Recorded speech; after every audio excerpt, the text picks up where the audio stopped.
Bonjour à tous et bienvenue à ce bout d'ailleurs chez nous. Comme vous pouvez le voir, nous sommes sur la passerelle de la maison d'ailleurs. Je suis en compagnie de Frédéric Jacot, le conservateur du musée.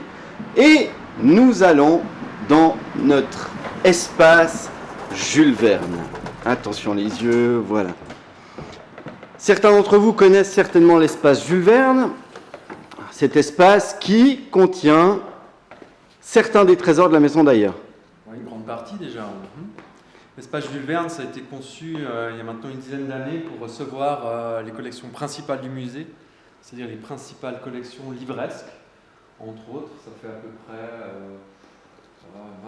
25 000 pièces réunies dans cette salle, qui d'une certaine manière dissémine l'intégralité de ce qui a pu être écrit sur les thématiques de notre musée, qui sont des thématiques larges. Parce qu'aujourd'hui, on retient peut-être le terme science-fiction, mais ça recoupe aussi toute la tradition utopique, les voyages extraordinaires, les récits merveilleux, enfin tout type de fiction qui va s'éloigner finalement du réel.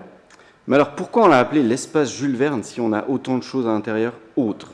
Finalement, Jules Verne, en tant qu'auteur, vis-à-vis de son œuvre, on va dire satelliser toute cette grande idée d'une fiction qui va s'approprier le réel et faire quelque chose d'autre sur la base, on va dire, des sciences, de la technologie, de l'évolution sociale. Donc c'est une manière finalement symbolique de s'approprier une autre terminologie que science-fiction pour définir nos fonds. Bon, une des richesses de notre collection de l'espace Jules Verne, c'est qu'elle est aussi vachement éclectique. D'ailleurs, en haut à gauche, il y a une pièce que j'aime bien, qui est le Nautilus, qu'on voit là en haut à gauche. Ouais, l'éclectisme fait partie finalement de nos thématiques. C'est un éclectisme temporel, puisque rien que dans l'espace Jules Verne, on va recenser des ouvrages édités et écrits du XVIe jusqu'au XXe siècle, avec un pic à la fin du XIXe et pendant tout le long du XXe siècle. C'est éclectique aussi au niveau du support, parce que là, forcément, on travaille le livre, mais effectivement, avec cette maquette, on va pouvoir travailler l'objet ou la reprise cinématographique, la création de bandes dessinées, en jeu, en jouet, etc.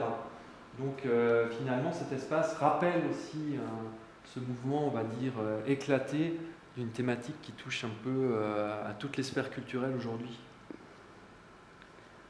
Et puis, bon, l'espace Jules Verne, il y a celui qu'on voit là, maintenant, et puis on a un autre espace qui est au fond à droite, qui est notre espace Pulp, dont on pourra parler à un autre moment.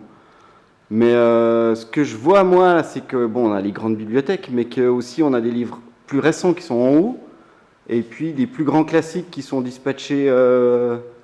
Ouais, ce que je te propose, c'est qu'on fasse un petit tour, qu'on en profite une fois pour aller un petit peu plus profondément dans les collections. Parce que l'espace Jules Verne est conçu d'une certaine manière, finalement, à retracer aussi physiquement l'évolution temporelle du genre, ou en tout cas de notre idée thématique. Donc il y a des bibliothèques qui se consacrent forcément à ce qu'on appelle un fonds ancien, donc à des livres extrêmement vieux. Des bibliothèques qui se consacrent à la littérature vernienne. Et ensuite, ce qu'on peut voir sur la mezzanine, c'est tout ce qui a été publié dans le courant du XXe siècle en termes de science-fiction. Ça fait à peu près 3500 ouvrages. On peut quasiment peser le poids de cette culture visuellement en observant notre mezzanine. Mais ça, je pense qu'on peut le faire pour le prochain numéro. Eh ben, je pense qu'on va se revoir, Fred. Ça marche, on fait ça. Sur ce, mes chers amis, chers téléspectateurs ou autres, à bientôt.